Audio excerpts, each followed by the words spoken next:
Bonjour à tous, aujourd'hui on parlera de Airbnb.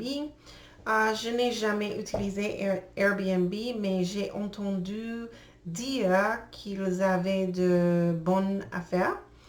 Je crois qu'ils ont des avantages et des inconvénients. Par exemple, ils relient les personnes qui souhaitent louer leur maison à celles qui recherchent un logement dans cet endroit. Euh, Participer à Airbnb est un moyen de gagner plus d'argent, un revenu sur la propriété, mais avec le risque que l'invité puisse lui causer des dommages.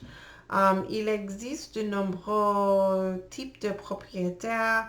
On peut louer, par exemple, des chambres individuelles, une suite de chambres, des appartements, des maisons complètes aussi. Réserver un logement de Airbnb n'est pas comme réserver une chambre dans un hôtel très connu parce que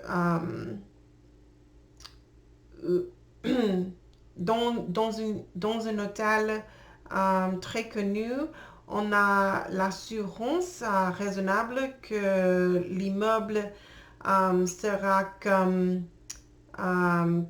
annoncé.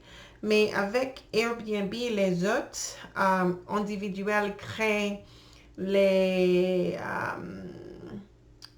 profils, les propres listes en Airbnb et ces hommes peuvent être plus honnêtes que les autres, que d'autres.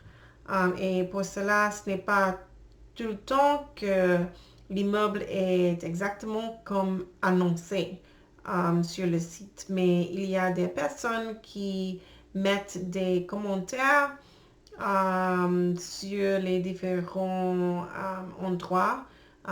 Ils avons, ils sont, ils avons resté, ils sont ou ils avons.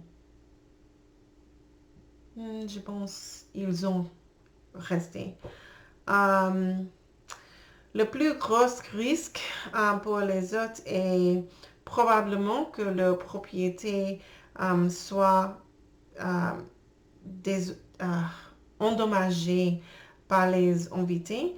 Bien que la risque est là, la plupart des séjours se déroulent sans incident.